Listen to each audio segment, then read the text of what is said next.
হুন্না লাবাসুল লাকুম ওয়া আনতুম লাবাসুন লাহুন্না। ও বুড়ি হে মহিলারা, ও বাবারা শোনো, তোমরা যারা মাহফিলে এসেছো, তোমার স্ত্রী তোমার জন্য গায়ের পোশাকের মতো, অর্থাৎ তোমার স্ত্রী তোমার আরামের ব্যবস্থা করবে, তোমার গোপন কথাগুলো ঢেকে রাখবে, তোমারে সুন্দর করে তোমার ইজ্জত বাড়াই দেবে। এরা মহিলা যেমন তোমার জন্য করবে, তুমি ওই কাজটা করবা। মহিলার ইজ্জত বাড়াবা, মহিলার গোপন কথা গোপন রাখবা, মহিলার আরামের ব্যবস্থা করবা। এই জন্যই হুন্না লাবাসুল লাকুম ওয়া আনতুম লাবাসুন লাহুন্না। আবার বন্ধুগণ, বুঝলাম সংক্ষিপ্ত পরিসরে ইসলাম পরিবারে কি কয় এইটা বুঝলাম। পরিবার মানে শুধু স্বামী স্ত্রী না, লম্বা সময় নাই। তাইলে সন্তানের প্রতি বাবার কি দায়িত্ব এটাও বলতাম, বাবার প্রতি সন্তানের কি দায়িত্ব এটাও বলতাম, ভাইয়ের প্রতি ভাইয়ের কি দায়িত্ব এটাও বলতাম, যেহেতু তারা পরিবারের সদস্য। সময়ের কারণে বলা গেল না। আবার চলে যাই, ইসলাম সমাজে আমাদেরকে কি দায়িত্ব দেয় জানার দরকার আছে নাকি না? সমাজ কারে কয়? একটা বাড়ির ভিতরে 5টা পরিবার, 5-6টা বাড়ি লইয়া, এই 5-6টা পরিবার লইয়া একটা বাড়ি, কয়েকটা বাড়ি লইয়া একটা সমাজ। এই সমাজের ভিতরে দায়িত্ব কি? তা'মুরুনা বিল মা'রুফ ওয়া তানহাউনা আনিল মুনকার। তোমার দায়িত্ব হলো তুমি হকের আদেশ করবা, অন্যায় থেকে বিরত রাখবা। এটা হলো সমাজে তোমার দায়িত্ব। আমাদের সমাজে সব মানুষ খারাপ না, আমি খেয়াল করে দেখছি। এত যে খারাপ মানুষ, তারপরে সব কোনো খারাপ না। পুরা গ্রামের ভিতরে বদনাম করিন না, খারাপ করিন না, 2-4 জন পাইবেন, সব খারাপ না, মোটামুটি সবাই ভালো মানুষ। তো খারাপটার খারাপিটা এত দেখা যায় কিরে? আমরা এত ভালো মানুষ থাকার পরে 2-4টা খারাপ হইলে এত খারাপ দেখা যায় কেন? কারণ হইল খারাপকে আমরা খারাপ বলতে রাজি না। ঠিক কি রকম? যেটা অন্যায় করে মামলার ডরেও, তার লাঠির জুড়েও, তার বংশের ভিতরে লাঠি বেশি, তার বাহে ফুটাইতে নিমিলেই 8টা জন, এমনি যেই কারণেও তে অন্যায় করলে আমরা অন্যায় কই না, তেল রে তেল কই না, ফানি রে ফানি কই না, রাইত রে রাইত কই না, দিনে রে দিন কই না। এর লাগে অন্যায়টা বেশি দেখা যায়। যদি ডাক দিলে হুলতো আর ডাক দেওয়ান যেত, তাইলে বাংলাদেশে আজকে এই কারবার হয় না। যেদিন থেকে সভ্য পৃথিবী শুরু হয়েছে, যেদিন থেকে রাষ্ট্রীয় অবকাঠামো শুরু হয়েছে, যখন রাষ্ট্র ছিল না, মানুষগুলো বন জঙ্গলের পশুর মতো, সিংহ যেমন যারে পায় তারে দৈরা খায়। তে কোনো সন্ধ্যার সবাই বিচারকেও ডাক দেয় না যে ওই তুই হরিণ দৈরা খালি গেলে তোর বিচার হইব, এই কথা কইনা। জঙ্গলও নাই, মানুষও ছিল এক সময় যেমন, যার শক্তি আছে তো ক্ষমতা প্রয়োগ করত, কেউ তারে ডাক দিয়ে জিজ্ঞেস করার কিছু ছিল না। কিন্তু সভ্য পৃথিবী যেদিন থেকে শুরু হয়েছে, যেদিন থেকে রাষ্ট্রীয় অবকাঠামো হয়েছে, যেদিন থেকে মেম্বার হয়েছে, চেয়ারম্যান হয়েছে, যেদিন থেকে চেয়ারম্যান এমপি হয়েছে, যেদিন থেকে মন্ত্রী প্রধানমন্ত্রী হয়েছে, যেই দিন থেকে রাষ্ট্রীয় অবকাঠামো তৈরি হয়েছে, যেদিন থেকে সভ্যতা তৈরি হয়েছে, এই সভ্যতা শুরু হওয়ার পর থেকে একবিংশ শতাব্দীর সূচনা লগ্নে 2024 সাল পর্যন্ত পৃথিবীর ইতিহাসে এইরকম ঘটনা নাই। একটা সরকার বদলের পরে 330 জন মেম্বার অফ পার্লামেন্ট, একটা সরকার বদলের পরে আমলা কামলা বদুল্লা, একটা সরকার বদলের পরে র্যাব, গোয়েন্দা পুলিশ এবং বড় বড় ব্যবসায়ী সব একসাথে পালিয়ে গেছে। পৃথিবীর কোন ইতিহাস নাই। ঠিক কিনা বলো?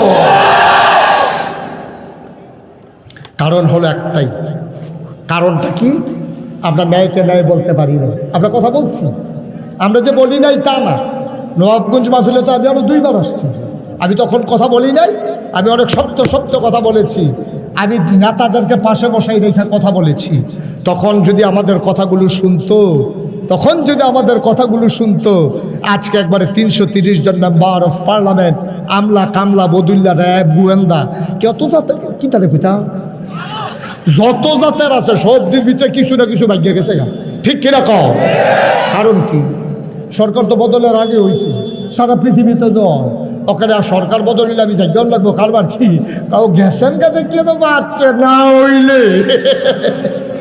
এটা কত যেত না কি তাই না? আমি কি তোমরা বুঝো, কম বুঝো তোমরা। ফাইলে কি তা করবে এটা তোমরা এটা জানো, আমি কেমন কয়া? আল্লাহ যেন মাফ করে সবাই কোনা আমিন, জুড়ে কোনা আমিন। ভাইয়ারা এবার আসেন নিজেরা একটু ওয়াজ করি নিজেদের জন্য। আমরা যারা এখানে আছি আমাদেরও ওয়াজের দরকার আছে। 17 বছর পরে দেশ ছেড়ে যারা পালিয়ে গেল, এখান থেকে শিক্ষা নেওয়ার কিছু আছে নাকি নাই? আছে। এখন আপনি যদি আবার হেতাটার মতো শুরু করেন, খেতের সাহা খেতে ভাঙবো, এই লাইলও তুলতো না আপনার। বিষয়টা এমন না, আবার একেবারে কম তাও না। আল্লাহ তাবারক ওয়া তাআলা যে জন্য মানুষ বানিয়েছেন, আর এই মানুষের বানানোর লক্ষ্যে পরিপূর্ণতা দেওয়ার জন্যেই যত আয়োজন আপনি দেখতে পাচ্ছেন, সব আয়োজন মানুষের এই পরিপূর্ণতা দান করার জন্য। আজকে আমার জন্য যে আলোচনার বিষয়বস্তু নির্ধারণ করা হয়েছে, ব্যক্তি, পরিবার ও সমাজ, বাকি রয়েছে শুধু রাষ্ট্র, আর তিনটেই আমার ভাগে পড়ছে। রাষ্ট্র ছাড়া বাকি যা ছিল সব তিনটেই আমার ভাগে পড়ে গেছে। এক একটা বিষয় এক একজন ব্যক্তিকে দেওয়ার দরকার ছিল। বিষয় নির্ধারণে যে তিনটা বিষয় আনা হয়েছে, ব্যক্তি, একজন ব্যক্তি জীবন কেমন করে নিজেকে তৈরি করবেন, এটার জন্য বিশদ আলোচনা কোরআনুল কারীম, এটার জন্য আলাদা একটা সাবজেক্ট নির্ধারণ করে দেওয়া হয়েছে। তারপরে পরিবার, পরিবার তো আরও বিশাল ব্যাপার, ব্যক্তির সমন্বয়ে পরিবার। তারপরে হলো সমাজ, সমাজ তো পরিবারের সমন্বয়ে সমাজ। সব মিলিয়ে তিনটা বিষয় আলাদা আলাদা স্বতন্ত্র আলোচনার দাবি রাখে। তারপরেও যেহেতু কর্তৃপক্ষ নির্ধারণ করা হয়েছে, আবার ওনারা আমার আত্মীয় হয়, তো এই জন্য তো ওনাদেরকে কিছু বলাও যাবে না। এই বেশি কয়েক জাতের তরকারি হয়ে গেলে একটু একটু করে সবগুলো থেকে খাওয়া লাগবে আর কি, পরিপূর্ণভাবে আর হবে না ইনশাআল্লাহ। বাকিটা আল্লাহ যেন তৌফিক দান করে, সবাই পড়ি আমিন। বন্ধুগণ, মনে রাখতে হবে ১৫০০ বছর আগে আল্লাহ রসুল সাল্লাল্লাহু আলাইহি ওয়াসাল্লাম যখন দুনিয়াতে এসেছেন, ঠিক আছে, হ্যাঁ জানি তো, রাত্রিও দৌড়, আমিন বলেন। তো আজকের যিনি সভাপতি, নবাবগঞ্জ কেন্দ্রীয় ঈদগাহ ময়দানের সম্মানিত খতিব মাওলানা মতিউর রহমান জমাদার, আজকের মাহফিলের দাওয়াতি মেহমান বৃন্দ, আমি সম্বোধনে গেলাম না এই জন্যে, যেহেতু সময় কম, বিষয় বেশি। আপনার পোস্টারে দেখেছেন, মাইকিংয়ে শুনেছেন। আমার পরপর আলোচনা করবেন ডক্টর আবুল কালাম আজাদ বাশার, তারপর কথা বলবেন মুহাদ্দিস আবু নসর আশরাফি, তারপরে কথা বলবেন মুফতি আমির হামজা। আরও বক্তব্য ফাঁকে ফাঁকে ঢোকানোর জন্য তারা তিনজনকে ইনটেক রাইখা দিছে। এখানে হিফজুর রহমান আছে আমার আদরের, তারপরে হুসাইন আহমেদ মাহফুজ, কারি কামরুল হাসান ভুইয়া। তো আমরা যেটার সরাসরি মূল আলোচনায় চলে যেতে চাই, যে কথাটুকুন বলছিলাম, ১৫০০ বছর, খুব খেয়াল করে মনোযোগের সাথে শুনতে হবে। এটা গতানুগতিক কোনো মাহফিল নয়। গতানুগতিক মাহফিলগুলোতে অনেক ধরনের আলোচনা হয়, আর আমরা যেহেতু তাফসিরুল কোরআন মাহফিল, আর পাশাপাশি বিষয়ভিত্তিক আলোচনা, আপনারা শ্রোতারা যদি ওইভাবে মনোযোগী না হন, তাইলে আপনারা শোনা এবং বোঝা আপনাদের জন্য কষ্টকর হয়ে যাবে। আল্লাহ যেন কবুল করে, সবাই পড়ে না আমিন। ব্যক্তি মানে আমি, ব্যক্তি মানে উনি, ব্যক্তি মানে উনি, ব্যক্তি মানে আমরা, এক একজন আলাদা আলাদা। একজন সমষ্টিগত, দুইজন হইলে আর ব্যক্তি থাকে না, ব্যক্তি মানে একক। তাইলে আমি একক মানুষটা, আমি মুশতাক ফয়েজি, আমাকে কেমন করে গড়ে তোলা লাগবে আল্লাহর সন্তুষ্টি পাবার আশায়, এটাই হচ্ছে ব্যক্তির পরিবার, ব্যক্তির ঘটনে ইসলামের বিধান কি, আমি আমাকে কেমন করে গড়ে তুলব, এই সম্পর্কে প্রথমত আমি আলোচনা করতে চাই। আর আমার কথা থেকে আপনি যদি ফায়দা নিয়ে মনে করেন যে হ্যাঁ এই কথাটুকুন আপনারও কাজে লাগতে পারে, তাহলে আমি প্রাউড ফিল করব, আমি গর্ববোধ করব, এবং আমি মনে করব আমার আলোচনাটা সার্থক, যে আপনার জীবনে এইটা কাজে লেগেছে। এবার আসুন, আল্লাহ কি চান? আল্লাহ তাবারক ওয়া তাআলা চান ব্যক্তির মর্যাদা বাড়িয়ে দিতে। এই জন্য কোরআনুল কারীম আল্লাহ ইরশাদ করেছেন, ইন্না আকরামাকুম ইনদাল্লাহি আতকাকুম, তোমাদের ভিতরে মর্যাদা বেশি তার কলিজার ভিতরে, অন্তরের ভিতরে আল্লাহর ভয় বেশি যার। বলেন সুবহানাল্লাহ। তাহলে একজন মুসলিম যদি পারফেক্ট মুসলমান হতে চায়, একজন মুসলিম যদি প্র্যাকটিসিং মুসলিম হতে চায়, তাহলে সে কি করা লাগবে? নিজের অন্তরে আল্লাহর ভয় পয়দা করতে হবে। আচ্ছা, এটার উদাহরণটা কি? ১,৫০০ বছর আগে নবী যখন এসে দ্বীনের দাওয়াত দেওয়া শুরু করলেন, তাদেরকে ১৩ বছর মক্কায় ট্রেনিং দিলেন, তাদের কলিজার ভিতরে আল্লাহর ভয় জাগিয়ে দিলেন। ১৩ বছর, ১৩টা বছর আপনি মক্কি জীবনের সূরাগুলো পর্যালোচনা করে দেখবেন যে সবগুলো সূরার ভিতরে ব্যক্তির চরিত্র কেমন করে তৈরি করা যায়, অর্থাৎ ব্যক্তির অন্তরে আল্লাহর ভয় কেমন করে পয়দা করে দেওয়া যায়, এটাই হচ্ছে আল্লাহর পরিকল্পনা। এবং তাই করেছেন তিনি ১৩ বছর নবীজির মাধ্যমে। প্রতিটা মানুষের অন্তরে আল্লাহর ভয় তিনি পয়দা করে দিয়েছেন। এই ভয়ওয়ালা মানুষগুলো যখন মদিনায় গেল, আর মদিনা নামক ইসলামিক রাষ্ট্র যখন প্রতিষ্ঠা হয়ে গেল, এখন নবীজি যা কয় মানুষগুলা তাই করে, কারণ ভয় তো তৈরি হয়ে গেছে। নবীর হুকুম মানার জন্য তারা প্রস্তুত হয়ে গেছে, জমিন রেডি। একেবারে চাষবাস করে সার গোবর দিয়া পানি টানি দিয়া আপনি রেডি করে দিচ্ছেন। এখন হালিটা লাগাইলেই শিকড় ছেড়ে দেয়, নতুন পাতা গজিয়ে দেয়। এই জমিন প্রস্তুত করে, এটা বিরাট ব্যাপার। এই জন্য আমাদের দেশে একদল মানুষ ব্যক্তি তৈরি করতে চায়, সমাজ এবং রাষ্ট্রের ব্যাপারে তারা উদাসীন। তারা ব্যক্তি তৈরি করার জন্য বিভিন্ন মসজিদে যায়, বাড়িতে তারা সময় না দিয়ে তারা দেখা যায় যে 40 দিনের জন্য বের হয়ে যায়, 120 দিনের জন্য বের হয়ে যায়। তারা ব্যক্তিকে তৈরি করে, কিন্তু ব্যক্তির সমন্বয়ে যে পরিবার হয়, পরিবারের সমন্বয়ে যে রাষ্ট্র হয়, এই কথাটা আর তাদেরকে শেখানো হয় না বলে তিনি মৃত্যুর পূর্ব মুহূর্ত পর্যন্ত ব্যক্তিগত আমল আখলাকের ভিতরেই তিনি ব্যস্ত থাকেন। একটা মানুষ শুধু নিজে ভালো হবেন এই জন্য কিন্তু দুনিয়াতে পাঠান নাই। যদি শুধু নিজের ভালোর জন্য পাঠাইতো তাহলে তো ফেরেশতাই যথেষ্ট ছিল।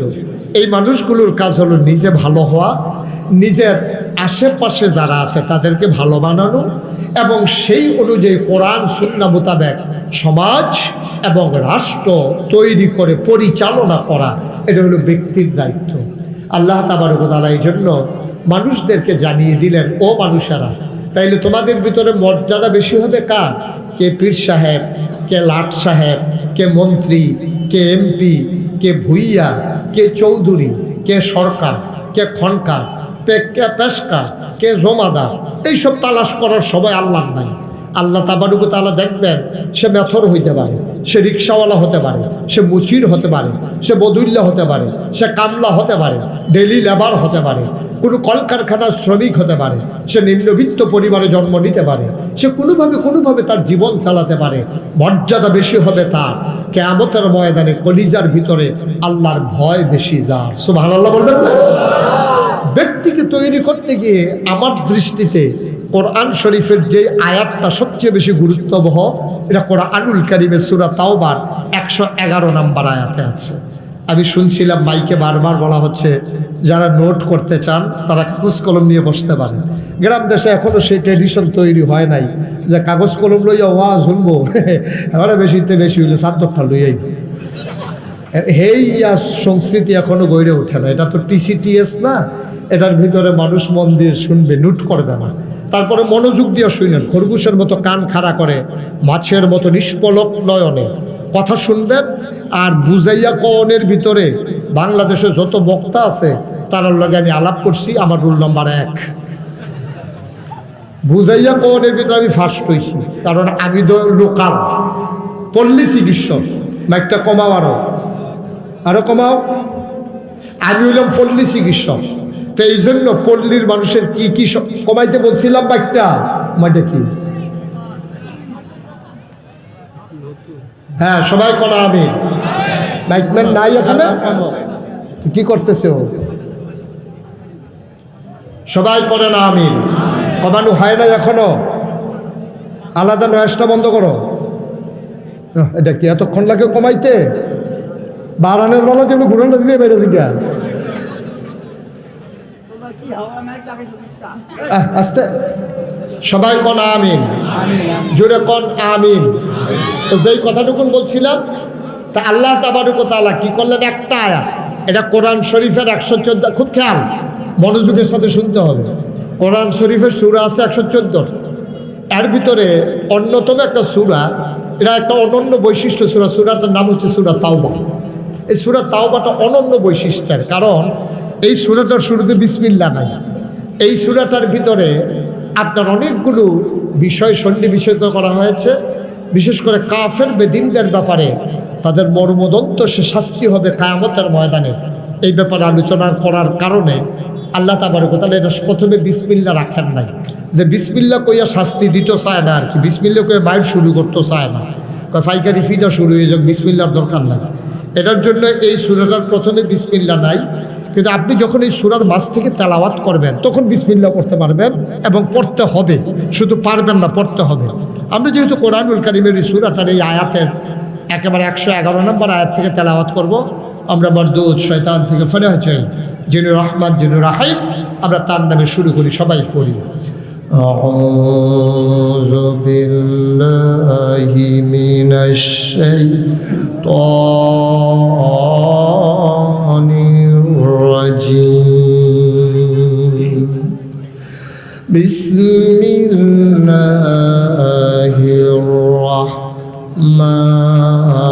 রাহমানির রাহিম। মারদুদ শয়তান থেকে ফানা হচ্ছে, যিনি রহমান যিনি রাহিম, তার নামে শুরু করছে। আল্লাহ বলছেন, ইন্নাল্লাহা আশতারা, নিশ্চয়ই আল্লাহ রাব্বুল আলামিন ক্রয় করে নিয়েছেন, কিনে নিয়েছেন। সুবহানাল্লাহ। আল্লাহ তাবারক ওয়া তাআলা ইন্নাল্লাহা আশতারা, নিশ্চয়ই আল্লাহ ক্রয় করে নিয়েছেন, মিনাল মুমিনিনা, মুমিনদের কাছ থেকে, আনফুসাহুম, তাদের জান সমূহ, ওয়া আমওয়ালাহুম, তাদের সমস্ত মালামাল। দুইটা জিনিস, কয়টা জিনিস কিনে নিয়েছেন?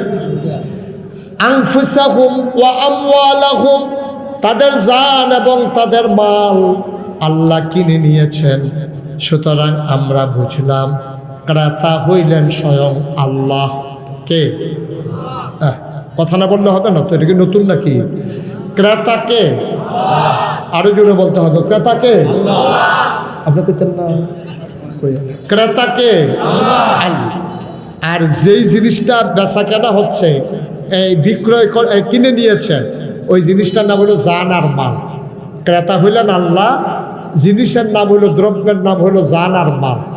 এখন বিনিময়ে, আর বিক্রেতা হইলাম আমরা মুমিন যারা, এখানে আমরা সবাই যারা আছি মুমিন না, আমরা ঈমানদার, আমরা হইলাম বিক্রেতা। ক্রেতা হইল আল্লাহ, মালের নাম হইল জান আর মাল। এখন কি দিয়ে কিনলেন? বিআন্না লাহুমুল জান্নাহ, যেই জিনিসটা দিয়ে কিনেছেন তার নাম হলো জান্নাত। তাহলে এটা কিন্তু আপনার পরিবার থেকে, কি খেয়াল করেন, আপনার আব্বার থেকে আপনার জান কিনে না, আপনার থেকে আপনার জান কিনছে, আপনার থেকে আপনার মাল কিনছে। কিনছে কে? কথা কয় না, কিনছে কে? আর যেই জিনিসটা দিয়ে কিনছে, এই জিনিসটার নাম হলো জান্নাত। সুবহানাল্লাহ বলবেন না? এই জিনিসটার নাম হলো জান্নাত। তাইলে জান আর মাল আল্লাহ কিনে নিয়েছেন, বিনিময় দিয়েছেন জান্নাত। এবার সহজ করে ওই যে বুঝাইয়া যেটা কর, এটা কইতে আসি, খেয়াল করে শুনেন। তাহলে জানের মালিক কে? আল্লাহ। এটা বিক্রি করার আগেও আল্লাহ, পরেও আল্লাহ। আসল কথা রহস্য হলো এই জায়গা। জানের মালিক কিন্তু আপনি না, মালের মালিক কিন্তু আপনি না। জানের মালিক হলো আল্লাহ, মালের মালিক হলো আল্লাহ। তাইলে জানের মালিক এবং মালের মালিক যদি আল্লাহ আগে থেকেই হয়, তাইলে আল্লাহ কিনতে চাইলেন কেন? আমার তো মালিকে না, আমি বেচুন না কে? আমি মালিক হইলে না আমি বেচবো। এই যে এখানে আমাদের সভাপতি, আমার ভগ্নিপতি, এখানে দেখেন একটা ফ্লাক্সের মুখ আছে, আর এটা একটা পিরিজ আছে। এখন ওনার দুটার মালিক উনি, ফ্রিজের মালিকও উনি, এই কাপের মালিকও উনি। এখন ওনারা যদি আমি কই, দুলা ভাই আপনি এইটা নেন, এইটা আমারে দেন, তো উনি হাসি দিয়া কইবে, আর চালাকি করতেন, জায়গা পান না, দুটাতে এমনি আমার, আপনি আমার একটা দিয়ে আরেকটা নেই, অন্য কেনা। এই কথাটা কইলে কি অন্যায় হইব না? কারণ যেহেতু দুটার মালিক উনি, এখন আমি যদি এখান থেকে একটা কিনতে চাই, মাইকটা বিরক্ত করতেছে, একটু কমাই দাও না বাবা, কি সমস্যা? এই যে কুয়া দিল তোমার, এরপরে বুঝলা?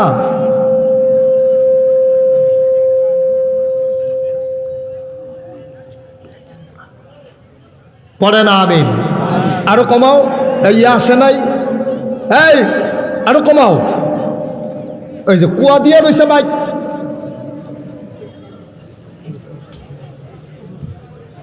সবাই কনা আমিন। শামসুমি আসে নাই নাকি? শামসুমি আসছে কই? দেখছো কারবার, ওয়াজটা শুরু করতাম পারলাম না তো, একটা ফ্যাস লাগাই দিয়ে বইয়ে রয়েছে। আমিন কর, জোরে কন, আরো জোরে।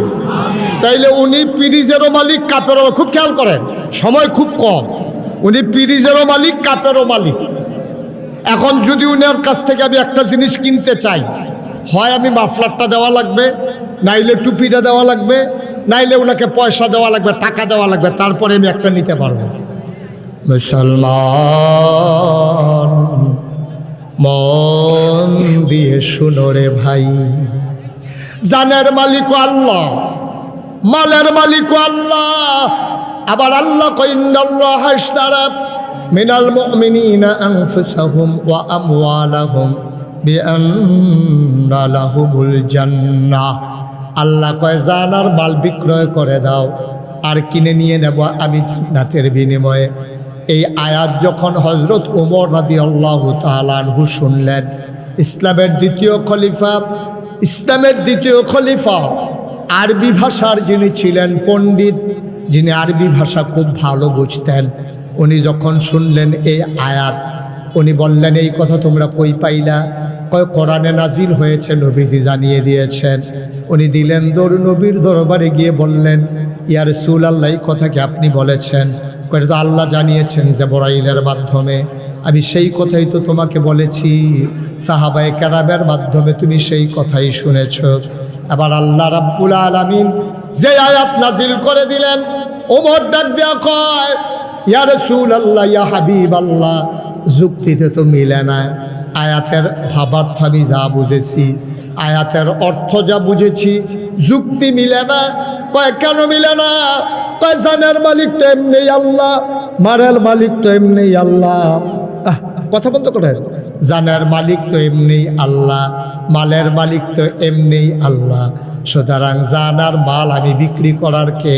কয় তারপরও আল্লাহ যখন বলে তোমার কি দ্বিমত আছে নাকি? ওমর চোখের পানি ছেড়ে দিলেন, ডাক দেয়া কয়, ইয়া রাসূলুল্লাহ, ইয়া হাবিবাল্লাহ, আপনার হাত মুবারক এগিয়ে দেন। আল্লাহর নবী হাতটা দিলেন, আল্লাহর নবীর হাতের ভিতরে ওমর চুমু খাইলেন। ডাক দেয়া কয়, নবী গো, আপনি সাক্ষী থাকেন, আমার জান আমার মাল আমি আল্লাহর পথে বিক্রি করলাম, বিনিময়ে কিয়ামতের ময়দানে আপনি সাক্ষী থাকবেন, আল্লাহ যেন আমার জান্নাত দিয়ে দেয়। এবার আমরা যারা এখানে আছি, এবার আমাদের একটু স্বীকৃতি লাগবে, আমাদের একটু একমত হওয়া লাগবে। জান কার? কথা বলেন, জান কার? মাল কার? এরপরও আমরা যদি এখন আবার বিক্রি করা লাগে, এমনি যেহেতু আল্লাহ, তো আল্লাহটা আল্লাহরে দিব, আর আমরা দ্বিমত করে লাভ কি? তাইলে আমরা কি আমাদের জান আল্লাহকে দিতে রাজি আছি? আমাদের মাল কি আল্লাহকে দিতে রাজি আছি? এই জান আর মাল তো আপনার না, আপনি দিতে রাজি হইলেও কি না হইলেও কি, তারপরও আল্লাহ জানতে চায়, জান আর মাল তোমরা আমাকে দিয়ে দাও। জানের মালিক যদি আমি হতাম, তাহলে আমার রূহ কবজ করার সময় যে আজরাইল এসে আমাকে জিজ্ঞেস করা লাগতো, অনুমতি নেওয়া লাগতো। নবী এবং রাসূল ছাড়া কোনো মানুষের, যত বড় ওলি হোক, যত বড় বুজুর্গ হোক, কারো রূহ কবজ করার সময় কোনো মানুষের অনুমতি নেওয়া হবে না। আপনি যদি এই মালের মালিক হইতে, আপনার জমিনের ধান পেকে গেছে, বৃষ্টি শুরু হয়েছে দুপুরবেলা, আপনার ময়মনসিংহে কামলাইন আপনি সহায় রাখছেন, পরের দিন ধান কাটবেন, এমন বৃষ্টি হয়েছে ধান ক্ষেত পানির নিচে চলে গেছে, এই ধানের মালিক যদি আপনি হইতেন, তাহলে আপনার জমিনের উপরে বৃষ্টি দেওয়ার আগে মিকাইল আলাইহিস সালাম আপনার কাছে অনুমতি নেওয়া লাগতো। ঠিক কিনা কর? তো কই বৃষ্টি দেয় যে আমরা জিগায়ও তো না, বাংলা ফরবো কহেন যে আপনার লোক একটা মিটিং করুন দরকার ছিল না, যে বাংলাটা কহেন দিয়ে দিলে ভালো হয়, কোন দিক দিয়ে দিলে বাইটের কম যাবে, ফসল টসল কম নষ্ট হইব, একটা কথা জিগাত নাই। রাইতে আমরা হত্যা রয়েছি, হুন্ডা সহালি হত্যা দিয়ে ভাঙ্গা ঘুরে বইয়া রয়েছে। এই যে কারবারটা গেল, তইলে বুঝা গেল জানের মালিক আমি না, মালের মালিক আমি না, এই জন্য আবার জিজ্ঞেস করারও দরকার নাই। ঠিক কিনা কর? তারপরেও যখন নিতেন চান, উনি যদি কয় ফিরিজটা লয়ে গেলাম গা, তো আমি আপনি নিবেন আমার কি? সুবহানাল্লাহ কইতেন না? তা আল্লাহ যদি কয় জানটা দিয়ে লাভ, প্রথমেই তো রাজি, মাল দিয়ে লাও রাজি। আমরা কি জান আর মাল আল্লাহর কাছে বিক্রি করতে রাজি আছি? সবাই একটু সাক্ষী রাখি আল্লাহকে, সবাই কোন আমিন। বিনিময়ে আমরা কি চাই? কথা কোন সবাই, বিনিময়ে কি চাই? জান্নাত চাই। সবাই হাত নাম। তাহলে আল্লাহর সাথে আমাদের ডিড হয়ে গেল, চুক্তি হয়ে গেল। আমরা ওয়াদা করলাম আল্লাহকে সাক্ষী রেখে। পরন্ত বিকেলে ফেরেশতারা শুনতেছে, মানুষগুলো সাক্ষী আছে। আমরা ঈদগাহ ইমাম সাহেব থেকে শুরু করিয়া নাগাই শরীফ সাহেব হুজুর সহ সবাই মিললে আমরা একমত হয়ে গেলাম, জান আর মাল বিক্রি করে দিলাম আমরা কার কাছে? আবার আসি, আমি বলছিলাম আগেও জানের মালিক আল্লাহ, এরপরে আবার বিক্রি করলাম আল্লাহর কাছে। এখন আল্লাহ জানের মালিক হইছে কয়বার?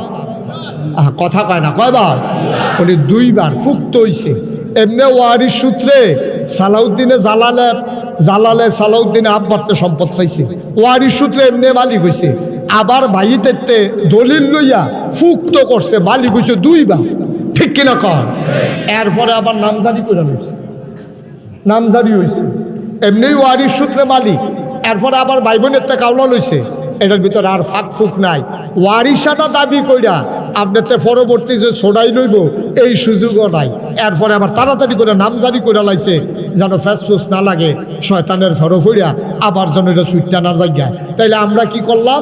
জান আর মাল আল্লাহরে বিক্রি করলাম, আল্লাহও নিল।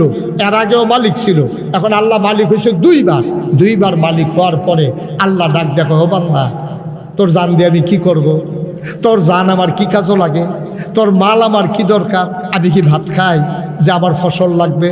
আমি কি তৈল দেই গায়ে যে আমার সরিষা লাগবে? আমি কি কোনো কাপড় চুপড় পরি যে তোমার মেল ফ্যাক্টরির কাপড়গুলো আমার লাগবে? আমার কিচ্ছু দরকার নেই। তোমার জানেরও দরকার নাই, তোমার মালেরও আমার দরকার নাই।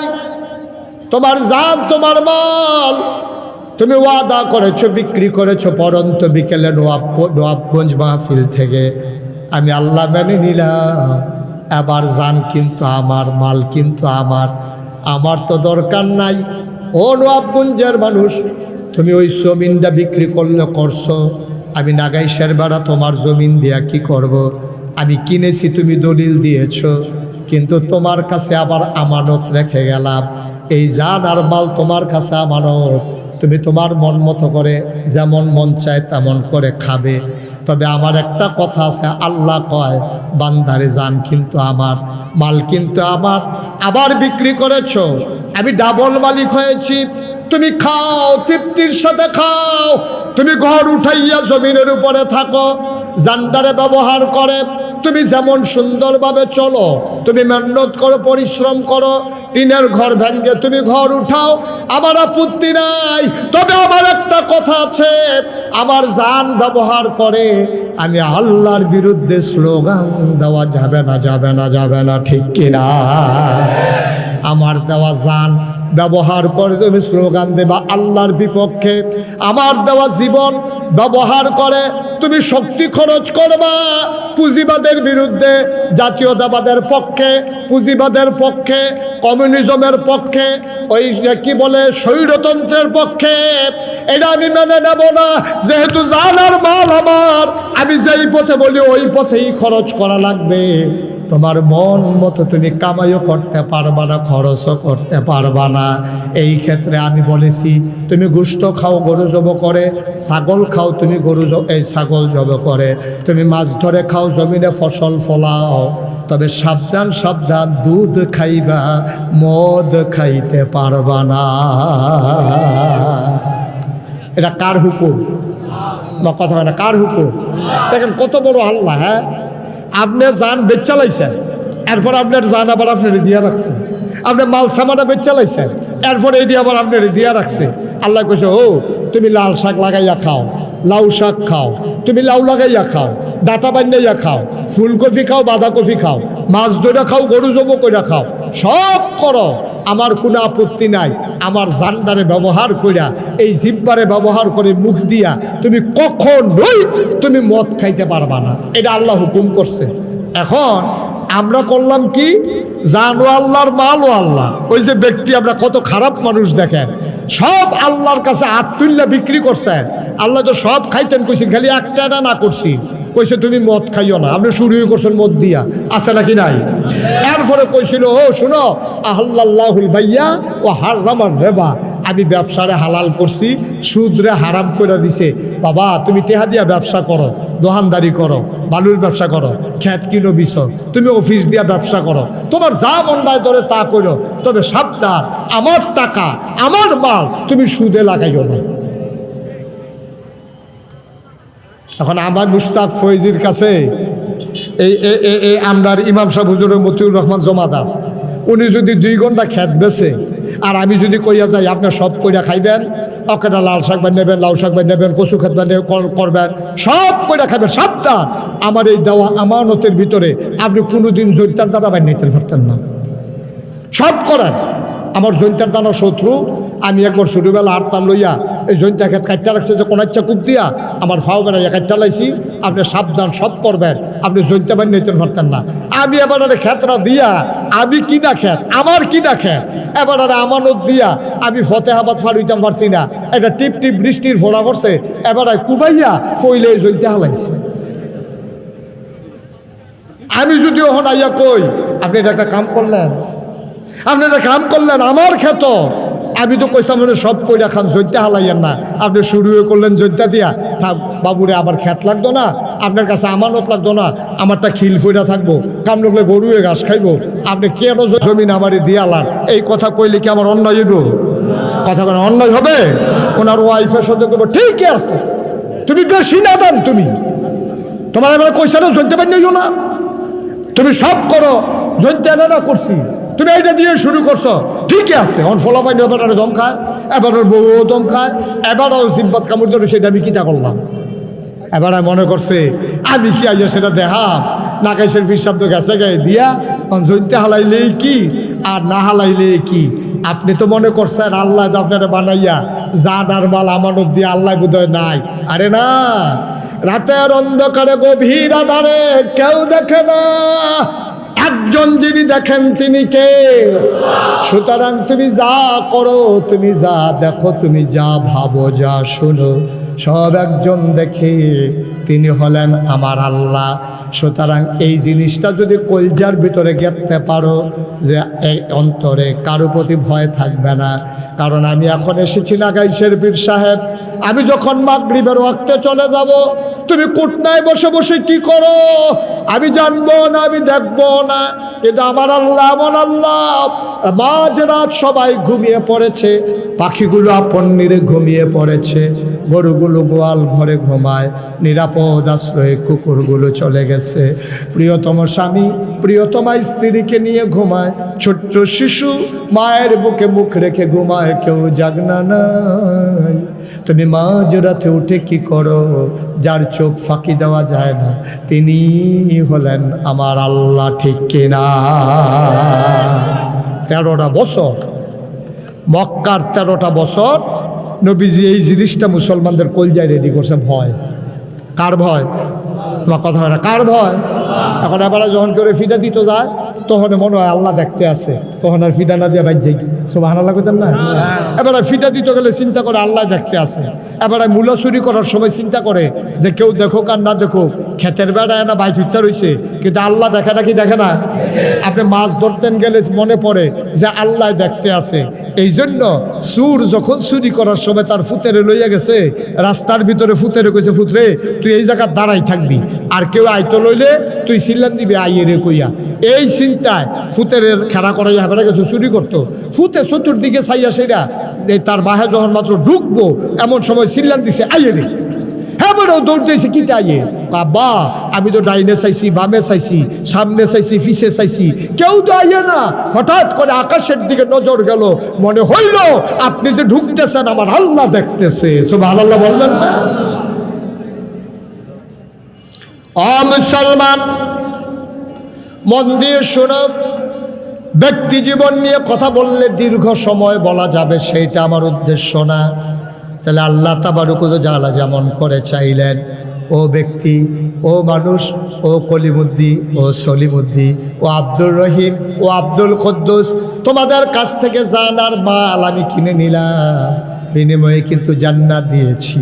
সুতরাং এই জান যেই কাজে ব্যবহার করতে বলি করবা, কুলু লা ইলাহা ইল্লাল্লাহ, তোমরা পড়ো লা ইলাহা ইল্লাল্লাহ। এবার বলে দিলেন ঈমান এনেছ? আমরা বলি জি আল্লাহ ঈমান এনেছি।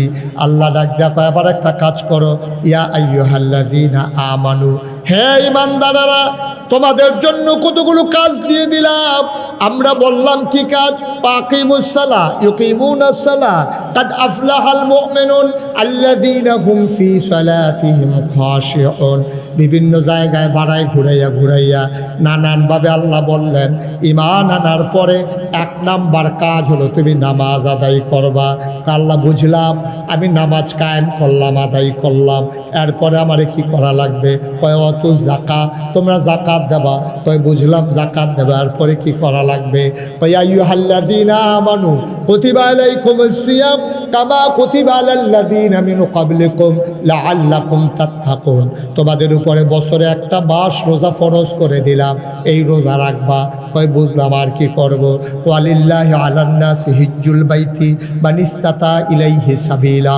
যদি আল্লাহ সামর্থ্য দেয়, তোমার সামর্থ্য যদি আল্লাহ দেয়, তোমার শরীরটাও ভালো, টাকা পয়সাও কামাই রোজগার ভালো আছে, পরিবার পরিজন, তুমি হজে চলে গেলে ভিক্ষা করা লাগবে না, রাস্তায় রাস্তায় হাঁটা লাগবে না, তুমি আর না ফিরলেও তাদের একটা বন্দোবস্ত করে দিয়েছ।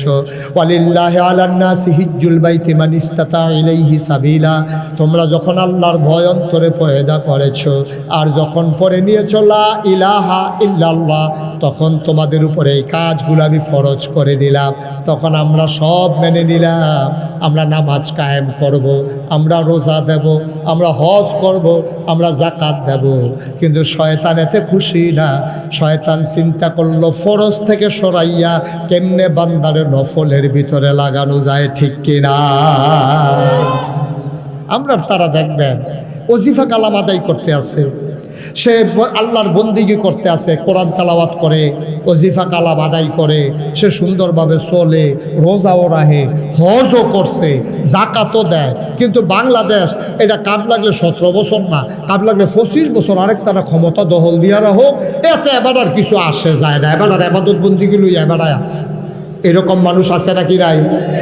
এইরকম মানুষটি ফাইয়া আমরা তারা টাং উঠছে, তারা চিন্তা করছে এরকম আবাদত বন্দিগিতে লাগাই দেওয়ান গেলে ভালা। এর লাগে যারা ওই এই নফল নামাজ পড়ে, নফল রোজা রাহে, আসর ফরতে গেলে একবারে আশা ফইরা বাইতেইয়ে, এবারে দাড়ি রাখছে, টুপি মাথার দেয়, তসবি ফরে বইয়া, এরপরে মুকসুদুল মুমিনিন ফরে, এই উড়ানো বইয়া রোদের ভিতরে, এবারে দিন দুনিয়ার খবর নাই, কেডায় মেম্বার হইলো, কেডা চেয়ারম্যান হইলো, কেডায় রাস্তার গম বাইরে দিল, কেডা ব্রিজের ভিতরে রডের বদলে বাঁশ দিল, এই টেনশন এবার আর নাই। এবার আর হালে না লেবারায় আছে, আবাদত বন্দি করতে আছে। এর লাগে নোয়াখালী হুজুরে কইছিল সারা জীবনের নফলডি মিলাইলেও একটা ফরজ বানানো যাবে না। সহজও আছে। আর যদি সারা জীবনের নফল নামাজ একখানো করেন, সারাটা রাত আগে তাহাজ্জুদ ফরতে ওখান ছায়া স্টলে বইয়া জুড়াইতে আছেন, ছায়া স্টলে বইয়া দুপুরে পরে ছায়ের কাপ মাফ লইয়া দোকানদারে কয় কি তো ঘুমাইছেন না? কই ঘুমাচ্ছে আমার। কই কিতা করো? তাহাজ্জুদ তো পড়েন। আমি একলা, তোমরা ভাবি বেড়াইয়া না, ভাবি বেড়াইয়া তাহাজ্জুদ পড়ে। এবার তাহাজ্জুদ পড়ে আইটা কইতে আছে আব্বা আপনার সারা জীবনের নফল 1 ফাল্লির যদি দেন আর ফজরের একটা সেজদা যদি 1 পাল্লায় দেন, সারা জীবনের নফলটা উপরে উঠে যাবে।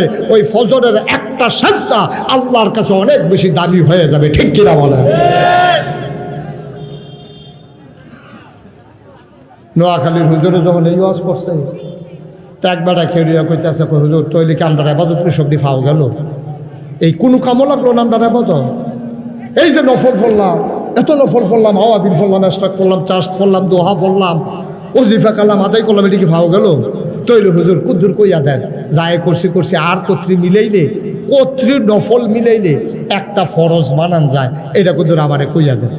এই কথা কইছে করে হুজুর তো টেনশনে ভুলে গেছে, কারণ যত বছর ওয়াজ করি এই প্রশ্ন তো কেউ করছে না, কয়টা নফল মিলাইলে একটা ফরজ বানান যায়। নোয়াখালী হুজুর তো তার বুদ্ধি বেশি, তারা ডাবের পানি খায়, তারা শরীরে আয়োডিন বেশি। এই হুজুরে চিন্তা করে দেখলো যে জীবনে তো কেউ প্রশ্ন করে আটকাইছে না, আজ যে বোধ হয় আর ছুটন যাইতো না। হুজুরে ধুম ধরে কতক্ষণ বইয়া থেকে কয় কি তানা জিগেছিলেন? কই জিগেছিলাম কয়টা নফল মিলাইলে একটা ফরজ হয়। হুজুরে ধুম ধরে থেকে কয় যতটা সুপারি গাছ লাগাইলে একটা নারকেল গাছ বানান যায়, যতটা সুপারি গাছ মিলাইলে একটা নারিকেল গাছ বানানো যায়। মুসলমান 1 কোটি সুপারি গাছ মিলাইলে একটা নারিকেল গাছ যেমন বানানো যাবে না, সারা জীবনের নফল মিলাইলে একটা ফরজ বানাইতে পারবা না, ঠিক কিনা? আমি এই কথা বলি না যে নফলের কোনো দাম নাই, অবশ্যই নফলের দাম আছে, যখন ফরজের সাথে নফল লাগে, ঠিক কিনা খাও? ফরজের লগে যখন নফল একসাথে হয় তখন নফলের দাম আছে। ফরজ ছাইরা দিয়া নফলের দাম নাই। তোমার পরনে লুঙ্গি আছে, গায়ে পাঞ্জাবি আছে, মাথায় টুপি আছে, এরপরে ফাগড়ি দিলে ফাগড়িটা সুন্দর লাগে। তোমার পরনও লুঙ্গি নাই, যদি ফাগড়ি মাথার দেওয়া মানুষের হাসির খোরাক হবে, ঠিক কিনা?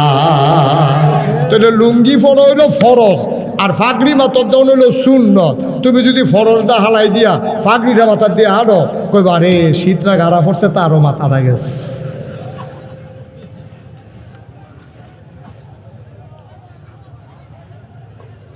অনব গুঞ্জার মুসলমান, মন দিয়ে শুনো, প্রাণ ভরে শুনো। তাহলে 1 নম্বরে আমরা পেয়ে গেলাম, ব্যক্তি জীবনে ভালো হতে হলে অন্তরে ভয় থাকবে বেশি, যার তিনি আমার আল্লাহ, ঠিক কিনা? মায়ের ভয় অন্তরে থাকবে স্বাভাবিক, কিন্তু কিয়ামতের ময়দানে বাবা বিচার করবে না, বাবা বিচার করবে না, পীর সাহেব বিচার করবে না, মন্ত্রী করবে না, এমপি করবে না, পুলিশ করবে না, র্যাব করবে না, গোয়েন্দা করবে না, বিচার করবেন যিনি, তিনি আমার আল্লাহ। সুতরাং আল্লাহরে ভয় করে করে তুমি 3টা কাজ করবা। 1 নম্বরে যা করবা তুমি মনে করবা আমার আল্লাহ দেখতেছে। 2 নম্বরে তুমি যা বলবা মনে মনে বিশ্বাস রাখবা আল্লাহ শুনতেছে। 3 নম্বরে অন্তরে তোমার যে ভাবনা, তুমি মনে মনে বিশ্বাস রাখবা আমি মনে মনে যা ভাবি কেউ জানে না, একজন জানেন, তিনি কে? তাহলে আমি যা করি দেখে একজন, তিনি কে? আমি যা বলি শুনেন একজন, তিনি কে? আর আমি অন্তর দিয়ে যা চিন্তা করি কেউ জানুক আর না জানুক, একজন জানেন, তিনি কে? বলেন সুবহানাল্লাহ। এর বেশি আর এই কাজে সময় ব্যয় করা গেল না। ব্যক্তি জীবনে একটা মানুষ যখন, শতভাগ একটা গুরুত্বপূর্ণ বিষয় ছিল, ব্যক্তিটাই মূল। কারণ ব্যক্তির সমন্বয়ে 5-6 জনে মিললে একটা পরিবার হয়। বিজ্ঞানের এই যারা আপনার কি বলে সমাজ বিজ্ঞানী, তারা বলে পরিবারের সর্বনিম্ন সংখ্যা হলো 2 জন, স্বামী আর স্ত্রী। এই 2 জন মিলে হলো পরিবার। কই যদি আর কতদূর বড় পরিবার, কই তাহলে বাচ্চা কাচ্চা ছেলে মেয়ে, তাহলে স্বামী স্ত্রী ছেলে মেয়ে। আর কতদূর বড় হইলে কয় ভাই বোন, আর কতদূর বড় হইলে কয় আব্বা আম্মা। তাহলে আব্বা আম্মা ভাই বোন স্বামী স্ত্রী ছেলে মেয়ে, এটা রেখো আপনাদের সব পরিবার। তো এটা শব্দ লাগবে না, ভাই বোন না হইলেও পরিবার হবে, শুধু স্বামী স্ত্রী, নতুন বিবাহিত স্বামী স্ত্রী হইলেও পরিবার। তাহলে এই পরিবারটা ইসলামের দৃষ্টিতে কেমনে সাজাবেন? কোরআন কি কয়? আসুন আবার কোরআনে ঢুকি। আল্লাহ কয় হুন্না লিবাসুল লাকুম ওয়া আনতুম লিবাসুন লাহুন্না। শুনো শুনো শুনো, তোমরা যারা ব্যক্তি জীবন তৈরি করে নিলা, তোমরা ব্যক্তি জীবনে যারা সুন্দর হয়ে গেলা, এখন মানুষকে তোমরা ঠকাও না, মানুষের সম্পদ লুণ্ঠন করো না, তোমরা এখন মানুষের উপর অত্যাচার করো না, অবিচার করো না, তোমরা হয়ে গেছো ভালো মানুষ। আল্লাহ তাবারক ওয়া তাআলা তোমাদের প্রতি খুশি। রাদিয়াল্লাহু আনহুম ওয়া রাদু আনহু। তোমাদের ব্যাপারে আল্লাহ খুশি, আল্লাহর ব্যাপারে তোমরা খুশি। ঠিক আছে, ওকে ফাইন, ঠ্যাক শেষ হয়ে গেল। তুমি সুন্দর মানুষ হয়েছো, আবার আসো পরিবারে। তুমি আরেকটা ঘরের মেয়েকে তোমার ঘরে নিয়ে এসেছো স্ত্রী হিসাবে। আল্লাহ কয় আল্লাহ যেটা কে চিনো? কয় আল্লাহ আমার স্ত্রী। কয় তার সাথে তোমার সম্পর্ক কেমন? কয় বধূর সম্পর্ক। কয় আমি আল্লাহ কি কই শুনো, হুন্না লিবাসুল লাকুম, এই মহিলাগুলা, ও পুরুষ, তোমার গায়ের পোশাকের মতো বিয়ে করে আনছো, চাকরানি আনো নাই, কাজের মেয়ে আনো নাই, বদুই কামলা আনো নাই, ওই মানে রোহিঙ্গিন নেবিডি আনো নাই, তুমি যারেই বিয়ে করে আনছো, বিয়ে করে আনার পরে তোমার কাছে এই মহিলাটা আমানত, আর আল্লাহ আমানতটা রেখে দিলেন এই উদাহরণের মাধ্যমে। কয় হুন্না লিবাসুল লাকুম, এই মহিলাগুলো তোমাদের গায়ের পোশাকের মতো। এরপরে কয় আমরা হুজুর, আমরা আল্লাহ এই মহিলাদের কি? কয় আনতুম লিবাসুন লাহুন্না, মহিলারা যেমন তোমার গায়ের পোশাকের মতো, তোমরা যারা পুরুষ আছো তোমরাও মহিলার গায়ের পোশাকের মতো। বলেন সুবহানাল্লাহ।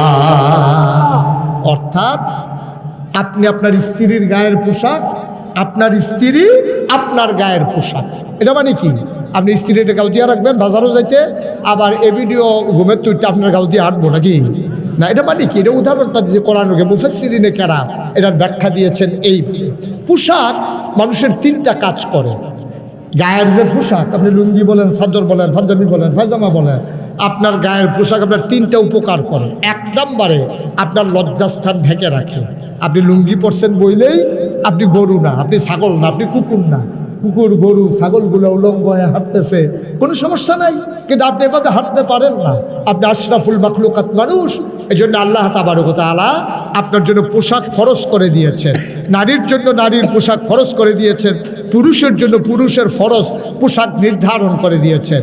নাভির থেকে শুরু করে, নাভি সহ, নাভির থেকে না, নাভির পরে না, নাভি সহ এবং হাঁটুর নিচ পর্যন্ত, হাঁটু সহ, নাভি সহ, হাঁটু সহ প্রতিটি পুরুষের জন্য ঢেকে রাখা নফল না ফরজ? কথা বলো, নফল না ফরজ? আপনি চাদর গাও দিলে দিবেন, না দিলেন। আপনি যদি মনে করেন শীত লাগে না, তো উদমই আটেন না, আপনার ডাক দেয় না, উদমই আটেন, কিন্তু একটু পর্যন্ত আপনি ঢেকে রাখা আপনার উপরে ফরজ। এই জায়গাটা আর কমান যেত না, কিন্তু আপনার তারা ট্রাক্টর দিয়ে খেচ্ছ হয়ে গেছে, এবারে কালকা কষ কাটবো, এবারে মার্শাল্লাহ খেতার কান্দাত গিয়ে তো সুন্দর করে যেমনি গোস্তেংডি দিছে। আপনার এগুলো বোধ হয় দেয় না, না নমুনা কয় আর কি, দেয় না বোধ হয়, দেয় না কি দেয় না? কখনো খেত নামছে না। এবারে হাজির সাহেব হজ করে আইছে গত বছর, এবারে গত বছর হজ করে আইছে, অহনো বাইত নামান টেমানাইলে বিড়া টিরা লাগাইয়া বেড়া গিয়া বইয়া থাকে।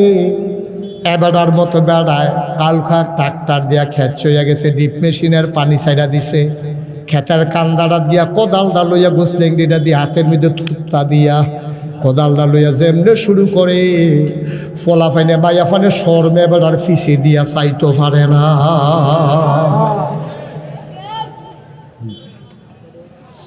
আছে নাকি নাই? এটা যে কবিরা গোনা হইতে আছে আমরা তাদের এই খবরে নেই।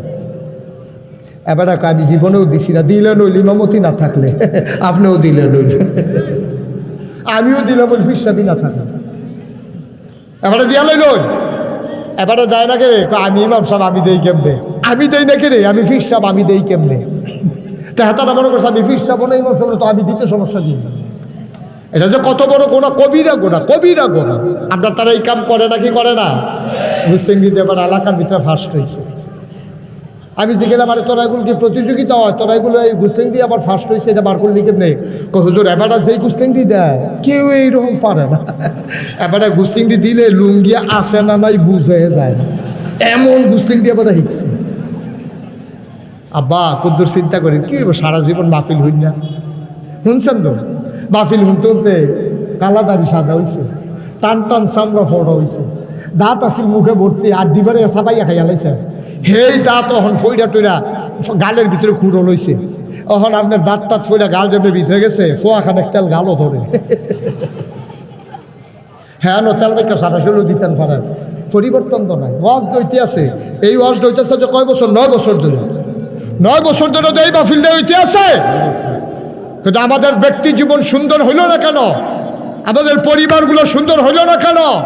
তুমি মসজিদও যাও আর বউয়ের ছাইড়া দিয়ে বইয়া রইছ। তুমি মসজিদের চেয়ে বানো না হেভিডি শপিং করে দেখো, তে কলমুরার সিফাত মোবাইল টিপে তাই কো, তাই ওহনো কলেজে তাইছে না রাইতের বাজে 8টা। ঠিক কিনা কও? তোমার নাকি পরিবার রইছে না? পরিবার রইছে তোমার?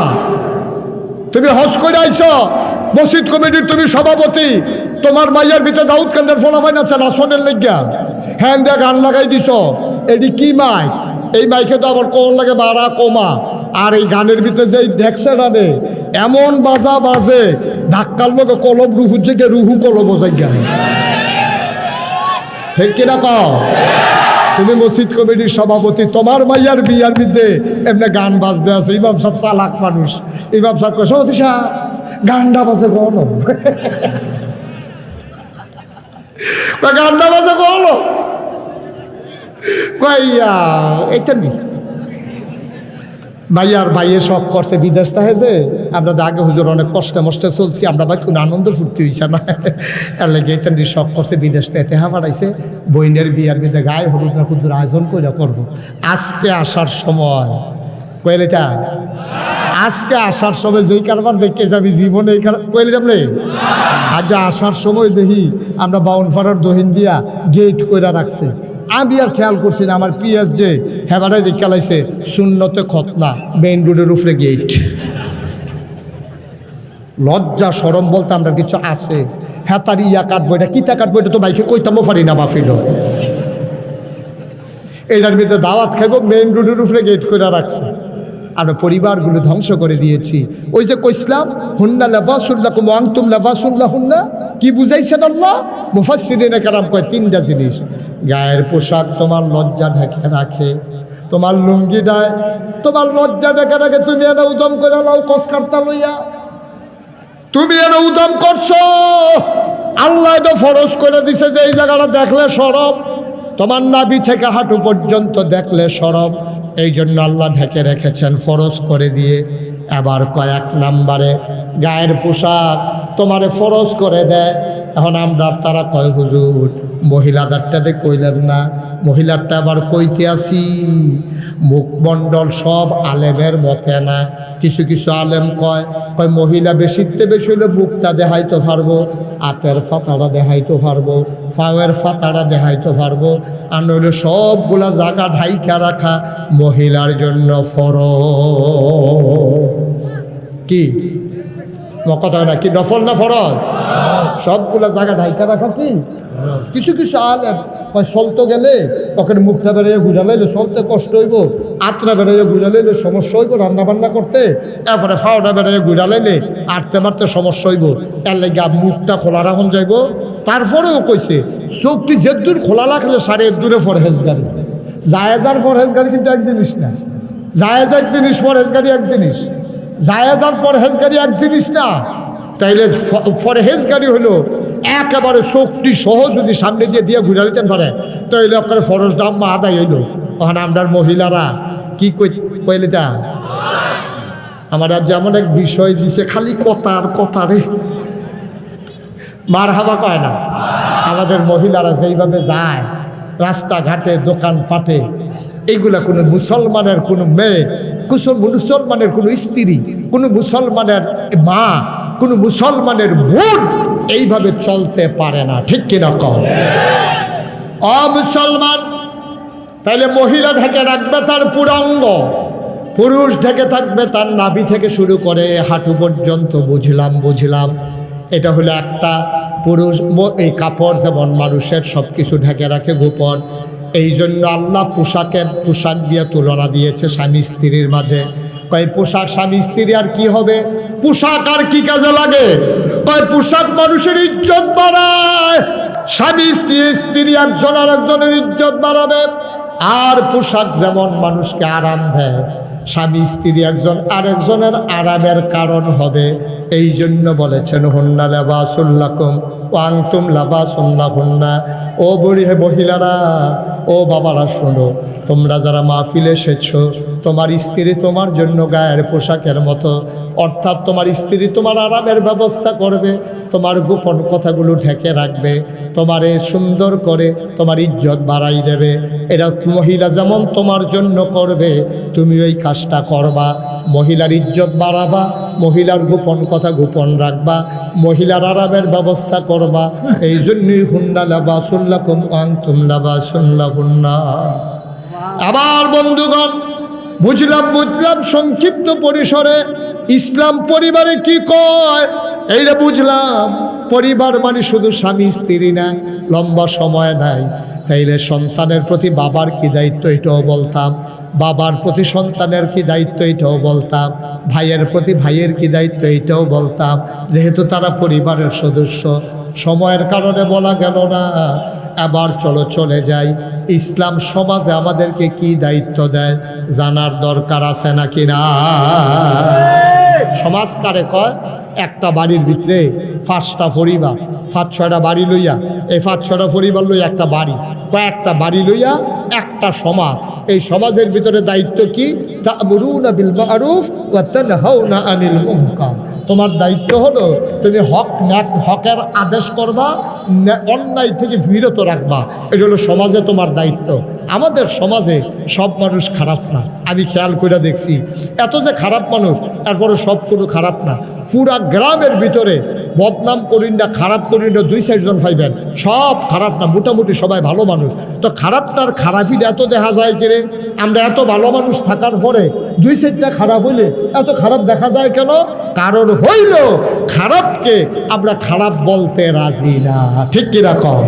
যেটা অন্যায় করে মামলার ডরেও, তার লাঠির জুড়েও, তার বংশের ভিতরে লাঠি বেশি, তার বাহে ফুটাইতে নিমিলেই 8টা জন, এমনি যেই কারণেও তে অন্যায় করলাম, আমরা অন্যায় কই না, তেল রে তেল কই না, ফানি রে ফানি কই না, রাইত রে রাইত কই না, দিনের দিন কই না, এর লাগে অন্যায়টা বেশি দেখা যায়। যদি ডাক দিলে হুলতো আর ডাক দেওয়ান যেত, তাইলে বাংলাদেশে আজকে এই কারবার হয় না। যেদিন থেকে সভ্য পৃথিবী শুরু হয়েছে, যেদিন থেকে রাষ্ট্রীয় অবকাঠামো শুরু হয়েছে, যখন রাষ্ট্র ছিল না, মানুষগুলো বন জঙ্গলের পশুর মতো, সিংহ যেমন যারে খায় তারে দৈরা খায়, তে কোনো সন্ধ্যার সবাই বিচারকেও ডাক দেয় না যে ওই তুই হরিণ দৈরা খাইলি গেলে তোর বিচার হইব, এই কথা কইনা। জঙ্গলও নাই, মানুষও ছিল এক সময় যেমন, যার শক্তি আছে তো ক্ষমতা প্রয়োগ করত, কেউ তারে ডাক দিয়ে জিজ্ঞেস করার কিছু ছিল না। কিন্তু সভ্য পৃথিবী যেদিন থেকে শুরু হয়েছে, যেদিন থেকে রাষ্ট্রীয় অবকাঠামো হয়েছে, যেদিন থেকে মেম্বার হয়েছে, চেয়ারম্যান হয়েছে, যেদিন থেকে চেয়ারম্যান এমপি হয়েছে, যেদিন থেকে মন্ত্রী প্রধানমন্ত্রী হয়েছে, যেই দিন থেকে রাষ্ট্রীয় অবকাঠামো তৈরি হয়েছে, যেদিন থেকে সভ্যতা তৈরি হয়েছে, এই সভ্যতা শুরু হওয়ার পর থেকে 21শ শতাব্দীর সূচনা লগ্নে 2024 সাল পর্যন্ত পৃথিবীর ইতিহাসে এইরকম ঘটনা নাই।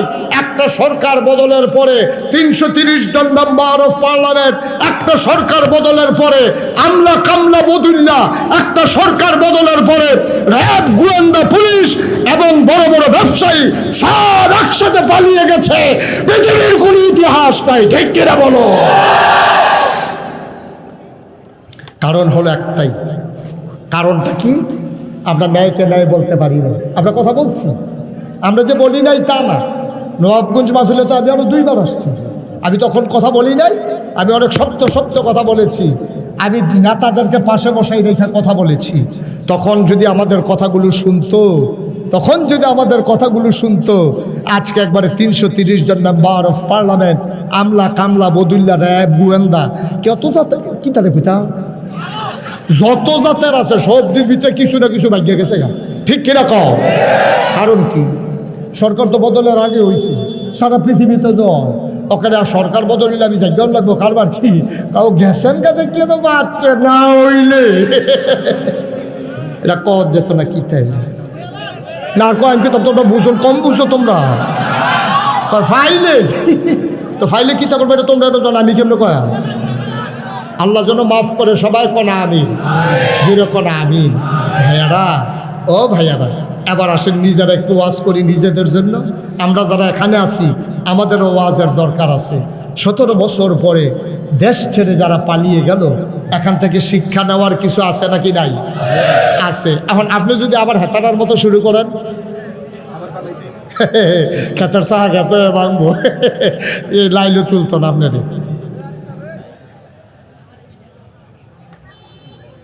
কেউ লাইলও তুলতো না আপনারে। আপনাকে এখানেই শেষ করা হবে। সব কিছু রাষ্ট্রীয় পরিকল্পনার আওতায় যখন ওরা নিয়ে আসলো, পুলিশ বাহিনীকে যখন দলীয় ক্যাডারে পরিণত করলো, র্যাব ব্যবহার করে আমার ছাত্র জনতার উপরে যখন হেলিকপ্টার ব্যবহার করে গুলি করা হলো, লাশ ফেলে যখন তিস্তালা পথকে রক্ত রঞ্জিত করে দেওয়া হলো, তুমিও যদি আবার তেমন হয়ে যাও, তুমিও যদি আবার সাদাবাজি শুরু করো, তুমিও যদি সিএনজি স্ট্যান্ড দখল দাও, তুমিও যদি বাস স্ট্যান্ড দখল দাও, মনে রাখবা ওদের পরিণতি যা, তোমার পরিণতি তার চাইতে আরো ভয়াবহ। ঠিক কিনা কম? শুরু হয়েছে না শেষ হয়ে গেছে গা? কয় বলে শুরু হয়েছে, বলে শুরু তো হয়েছে আরো আগে। জিজ্ঞেসি না আমি বাসের কন্ট্রাক্টর কি তার তোর সান্নামানটা দেখছি, কোথাও হল অন্য সিস্টেমে যাওয়ার লাগে, হেঁটে ঘুরে গেলে হেঁটে আগে হেঁটে এমনি ওহন এমনি। ঠিক কিনা কম? আব্বা কুদ্দুর চিন্তা করে থাকতেন না 2 দিন এরা, কিন্তু কবে মরবেন কি বিচার হইবে হেঁটা পরে, তার আগে তো যেই কারবারটা হইবে হেঁটে তো ওজন করতেন পারতেন না, হেঁটেই তো ওজন করতে পারবেন না। নমুনা বড় খারাপ, আল্লাহ যেন হেফাজত করে, সবাই পড়ে না আমিন। তাহলে আমরা কি পাইলাম? ব্যক্তি জীবনে অন্তরে ভয় থাকবে কার? পারিবারিক জীবনে আমরা একজন স্বামী স্ত্রী আরেকজনের পরিপূরক হব। 3 নম্বরে সমাজ বিনির্মাণে আমরা ভূমিকা রাখব। যে লক্ষ্য উদ্দেশ্য নিয়ে আজকে নবাবগঞ্জ যারা সমাজ কল্যাণ এই যুব সমাজের যারা কর্মী সমর্থক, যারা এই যুব সমাজ, ওরা যেমন করে সমাজ বিনির্মাণে তাফসীরুল কোরআন মাহফিল এবং অন্যান্য কার্যক্রমের মাধ্যমে সমাজকে বদলে দিতে চায়, আসুন সমাজ বিনির্মাণে আমরা এক একজন অগ্রসেনানী হই, আমরাও অগ্রভূমিকা রাখি, আমরাও সমাজকে এগিয়ে নিয়ে যাই, সেই দূর দিগন্তে সভ্যতায় আমরা বিকাশ ঘটাই। আল্লাহ তাবারক ওয়া তাআলা আমাদের সবাইকে কবুল করুক। সবাই পড়েন আমিন, জোরে পড়েন আমিন। আমরা দেখছেন আমরা কত বুদ্ধি হয়েছে, ছুটি যাওয়ার আগে তারা ছুটি